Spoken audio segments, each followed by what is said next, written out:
पार्टीचं एकच धोरण आहे आणि ते विकसित भारत आहे. आणि गेल्या 2 टर्ममध्ये जर तुम्ही पाहिलं की 2 मधल्या वर्षाचा कालावधी सोडला तर महाराष्ट्रामध्ये जो विकास झालेला आहे तो गेल्या 30-40 वर्षामध्ये किंवा 50 वर्षामध्ये झाला नाही. इतका विकास भारतीय जनता पार्टीकडनं झाला आहे आणि तळागाळापर्यंत सगळ्या गावापर्यंत हा विकास पोचलेला आहे. आणि आज जे आपल्याला चित्र दिसत आहे ह्या जिल्ह्यामध्ये सुद्धा, आता याच्यामध्ये आमचे मित्रपक्षही आहे की सगळ्या जनतेने मोठ्या मताने भारतीय जनता पार्टीला त्यांच्या मित्रपक्षाला निवडून दिलेलं आहे.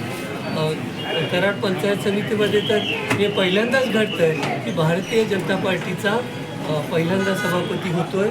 आणि डॉक्टर अतुलचं मी आठवण करून देतो की तो नेहमी म्हणत होता की आपल्याला ह्या वेळेला पंचायत समितीचा सभापती हा भारतीय जनता पार्टीचा झाला पाहिजे.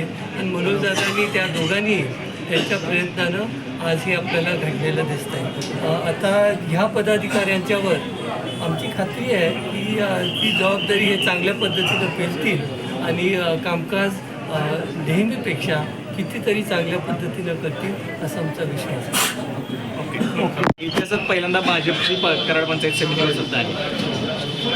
खरं तर आज या कराड पंचायत समितीमध्ये ऐतिहासिक अशा पद्धतीचं सत्तांतर या ठिकाणी घडून आलेलं आहे. आणि त्यामध्ये ट्रिपल इंजिन सरकार म्हणायला काही हरकत नाही. कराड तालुक्यामध्ये आज केंद्रामध्ये भारतीय जनता पार्टीची सत्ता आहे, राज्यामध्ये भारतीय जनता पार्टीची सत्ता आहे. आणि आज कराड पंचायत समितीचे सभापती आणि उपसभापती हे भारतीय जनता पार्टीचे झालेले आहेत. खऱ्या अर्थानं ग्रामीण विकासामध्ये पंचायत समितींचं फार महत्त्व आहे.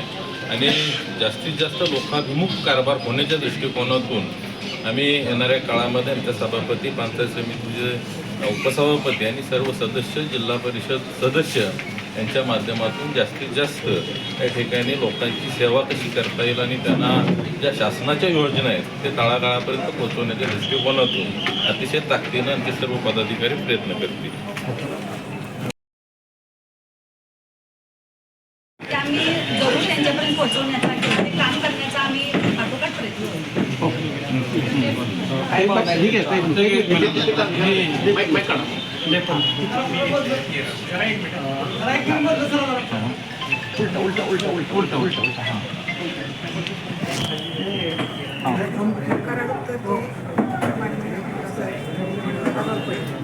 त्यांनी आम्हाला उपसभापती निवड केली आमची, त्यांच्याबद्दल मनापासून त्यांचे आभार व्यक्त करते.